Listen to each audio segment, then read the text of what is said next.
Hello friends, मैं हूं चचित मिश्रा।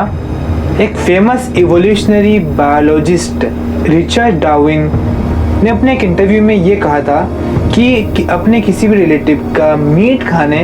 में किसी तरह की बुराई नहीं, यानी किसी तरह की दिक्कत नहीं। रिलेटिव से मतलब है कि किसी भी इंसान के मीट को खाने से कोई दिक्कत नहीं है, चाहे आप उसे पका के खाओ, चाहे उसे तल के खाओ या किसी भी तरह से खाओ, उसमें किसी तरह कोई दिक्कत नहीं है। मगर दिक्कत कुछ मोरालिटीज और इंसानियत की हो सकती है, मगर इसे हम कुछ देर तक दूर रखते हैं और इन बातों को थोड़ा साइंटिफिक नज़रिए से देखते हैं कि क्या सच में इंसान के मीट को खाने से किसी तरह का नुकसान या किसी तरह की दिक्कत होती है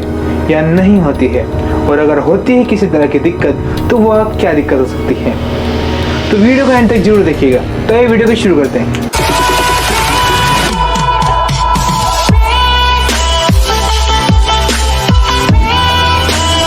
तो आइए चलते हैं पापुआ न्यू गिनी, जहां 1950 में पहली बार कोई साइंटिस्ट इस दूर दराज की जगह में जा पाया था, यह देखने कि यहाँ क्या बहुत विचित्र काम किया जा रहा है जो पूरे विश्व को चौंका रहा है। वहाँ उस जगह के कबीले के लोगों के बीच गया जिन्हें फोर कहा जाता था, यानी 4 ट्राइब्स कहा जाता। यह लोग 12,000 की तादाद में, और इनमें से 300 लोग ऐसे थे जो बेहद ही रहस्यमय दिक्कतों से घिरे हुए थे,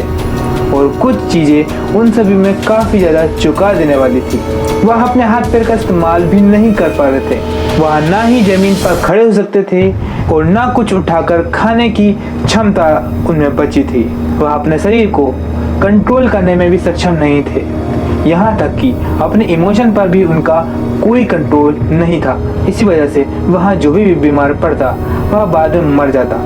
और मीडिया ने इसे लाफिंग इलनेस नाम दे दिया और वहाँ के लोगों ने इसे कुरूल नाम दिया, जिसका मतलब होता है ट्रेम्बलिंग। मोस्टली वयस्क महिला और 8 साल से कम के बच्चे इस चीज से ज्यादा प्रभावित होते हैं। 10 साल से इस बीमारी के होने का रहस्य किसी को भी नहीं पता चल पाया है, मगर कुछ बातों का पता चलने लगा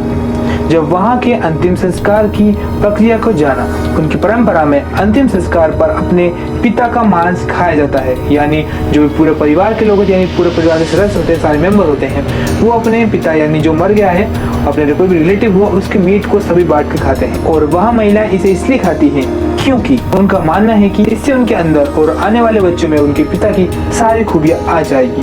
और महिलाएं अपने बच्चों को इंसानी दिमाग का टुकड़ा भी देती हैं। और यह बीमारी भी इसी प्रोटीन से डेवलप होती है जो इंसानी दिमाग में पाया जाता है,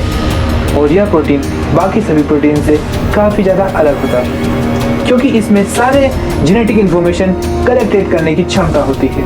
और इस वजह से शरीर के में उन पार्टिकल्स की क्षमता थोड़ी बढ़ सकती है, जो साइंस के लिए भी एक बहुत बड़ी चुनौती है, जिन्हें अभी तक समझना काफ़ी ज़्यादा मुश्किल है साइंस के नज़रिए से भी। और साइंटिस्ट ने इस प्रोटीन को प्रायोन नाम दिया, जो कि हर मैमल्स में के नर्वस सिस्टम में पाए जाने वाला प्रोटीन है। इंसान में भी इस प्रोटीन के पार्टिकल बड़े अजीब तरह से आड़े टेढ़े घूमे हुए होते हैं, वह अपने अल्फा फॉर्म में नहीं थे। प्रोटीन कोई खतरनाक या घातक चीज नहीं है, जबकि यह तो बहुत जरूरी है दैनिक दिनचर्या को चलाए रखने के लिए,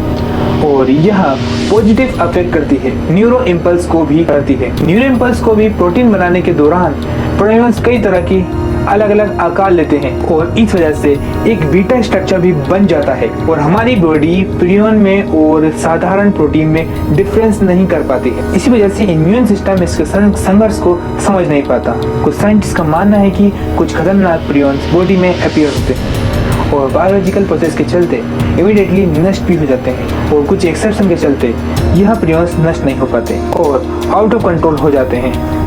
जब व्यक्ति मर जाता है तब ब्रेन सेल्स धीरे धीरे पूरे बॉडी फंक्शन को डिस्ट्रॉय करने लगता है, सिर्फ एक हिस्से को छोड़कर, और वह है सेरेब्रम, दिमाग का यह हिस्सा जो शरीर को संतुलित बनाए रखने में मदद करता है, और इसी की वजह से मोबिलिटी में दिक्कत हो सकती है, और यह एक अजीब से चीज में बदल जाता है मरने के बाद।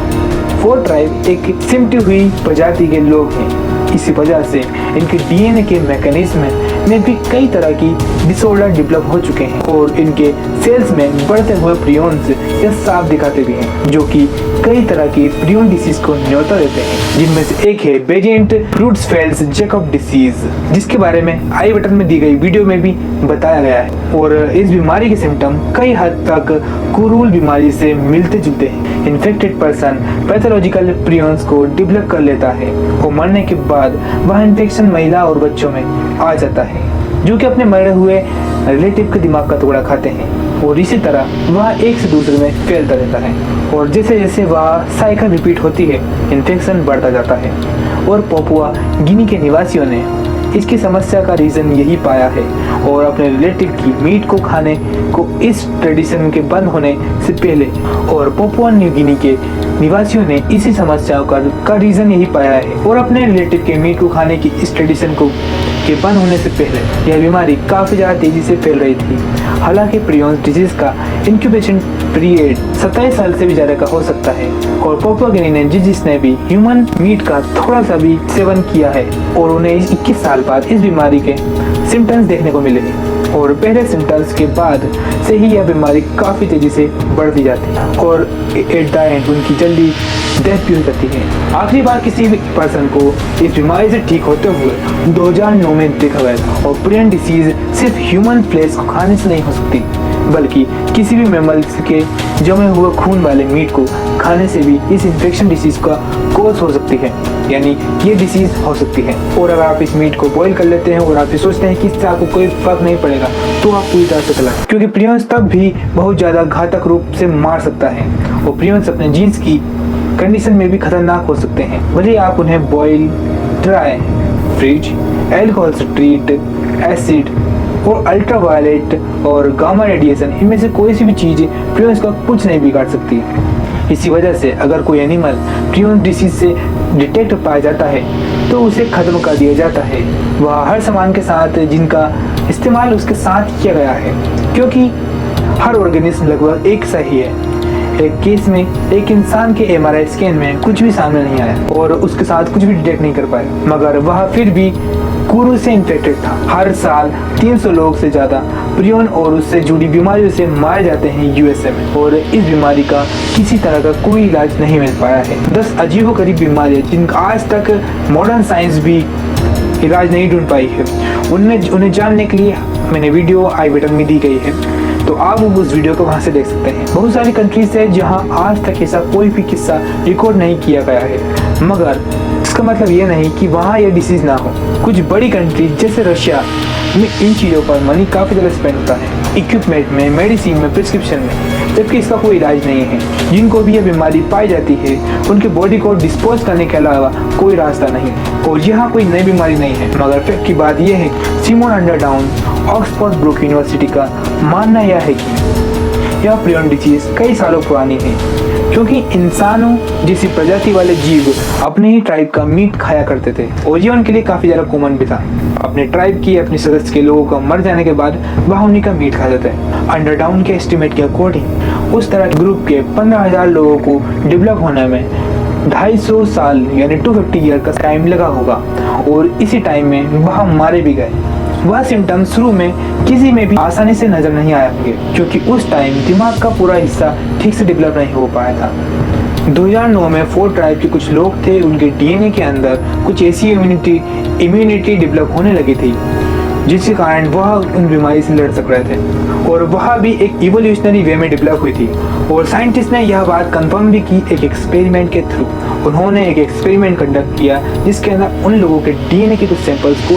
एक चूहे पर टेस्ट किया गया, यानी उन DNAs को एक चूहे के अंदर फीड किया गया और उन्हीं पर सभी तरह के जो भी प्रियॉन से रिलेटेड डिसीज था उनका एक्सपेरिमेंट किया गया और एट द एंड ये पाया गया कि उस चूहे को किसी भी तरह का नुकसान नहीं हो पाया, यानी वो चूहा उन बीमारियों से मरा नहीं, वो उन बीमारियों से फाइट कर पाया। और इससे मरने वाले सिर्फ इंसान ही नहीं हैं, यानी और भी जो मैमल्स हैं वो इस चीज़ से यानी प्रियॉन डिसीज से अफेक्ट हो सकते हैं। और क्या आपको पता है, सिर्फ एक ही ऑर्गेनिज्म है जो इस डिसीज से लड़ सकता है, वह है आपके सैंडविच में यूज होने वाली ब्रेड में पाया जाने वाला ईस्ट। और ईस्ट भी प्राइमर्स से इन्फेक्ट हो जाते हैं और और इन्हें आप अपनी खुली आंखों से भी आसानी से देख सकते हैं। जब ब्रेड के कुछ पार्ट रेड कलर में कन्वर्ट हो जाते हैं, यानी जब वो रेड पिगमेंट को शो करने लगते हैं, तो इसका मतलब यही है कि उनके अंदर प्रायोन्स डेवलप होना शुरू हो गए हैं, यानी उनके जो प्रोटीन है प्रायोन्स हैं वो डेवलप हो रहे हैं। हालांकि ईस्ट ह्यूमन के लिए खतरनाक नहीं होते हैं और ना ही इसके प्रायोन किसी तरह का नुकसान पहुंचाते हैं, और वह ईस्ट को हेल्प करते हैं उनके एनवायरनमेंट चेंज में होने वाले इफेक्ट से बचने के लिए। स्टैनली प्रूसनर ही वह पर्सन है जिन्होंने प्रायोन्स की खोज की, यानी इन्होंने ही प्रायोन्स की डिस्कवरी की है, और इन्हीं को इस बड़ी खोज के लिए नोबेल प्राइज भी मिला है। और मुझे यकीन है कि फ्यूचर में इस डिसीज की मेडिसिन अवेलेबल हो पाए, यानी इसका एक पुख्ता इलाज मिल सके, तब तक इसकी संभावना बढ़ती दिखाई दे रही है कि प्रायन डिसीज एक महामारी न बन जाए जो कि पूरे विश्व की पॉपुलेशन को, यानी पूरी वर्ल्ड पॉपुलेशन को अफेक्ट कर सके। तो मैं डाउकिंस की सलाह को न मानते हुए उसकी जो रिलेटिव की मीट को खाने से कोई दिक्कत न होने वाली बात को न मानने की ही सलाह दूंगा, यानी क्योंकि यह बीमारी इसके नए शिकार के लिए तैयार बैठी है, और क्या पता यह बीमारी आपसे और काफ़ी लोगों में फैल जाए। और सच बताऊं तो ये बीमारी का अब तक कोई इलाज नहीं मिल पाया है, तो ये काफ़ी घातक भी हो सकती है। तो क्या लगता है, क्या इस तरह की बीमारी की कभी कोई मेडिसिन बन पाएगी? क्या हम इंसान इस तरह की खतरनाक बीमारी से लड़ पाएंगे? अगर आपको लगता है हाँ, तो मुझे कमेंट करके बताइए, और अगर आपको वीडियो पसंद आई तो प्लीज़ इसे लाइक कीजिए और अपने फ्रेंड के साथ शेयर कीजिए, ताकि उन्हें इस तरह की वैल्यूएबल इन्फॉर्मेशन मिल सके,